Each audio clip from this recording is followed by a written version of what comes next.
সম্মানীয় দর্শক বন্ধুগণ, পশ্চিমবঙ্গে দ্বিতীয় এসএলএসটি সংক্রান্ত যে মামলাটি চলছে তার গুরুত্বপূর্ণ রায় এসেছে গতকাল অর্থাৎ 28 আগস্ট। দেশের সুপ্রিম কোর্টের বিচারপতি সঞ্জয় কুমার এবং বিচারপতি সতীশচন্দ্র শর্মার বেঞ্চে এই মামলাটি চলছিল। এখানে পরিষ্কার কয়েকটি বিষয় উঠে এসেছে। আপনাদের অনেকেরই প্রশ্ন, এসএলএসটির পরীক্ষা কি পিছবে? পরিষ্কার সুপ্রিম কোর্ট জানিয়ে দিয়েছে পরীক্ষার তারিখ পিছচ্ছে না, অর্থাৎ নবম দশমের পরীক্ষা 7 সেপ্টেম্বর এবং 14 সেপ্টেম্বর হবে একাদশ দ্বাদশ শ্রেণীর পরীক্ষা। দ্বিতীয় প্রশ্ন, ফর্ম ফিল আপ শেষ কবে? 2 সেপ্টেম্বর পর্যন্ত আপনারা ফর্ম ফিল আপ করতে পারবেন।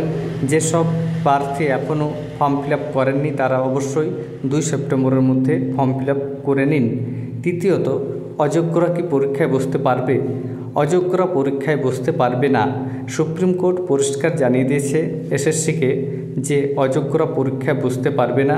পাশাপাশি কারা অযোগ্য সেটা এসএসসির ওয়েবসাইটে দিতে হবে, অর্থাৎ আপনারা এসএসসির ওয়েবসাইট থেকে চেক করে দেখতে পারবেন যে কারা অযোগ্য।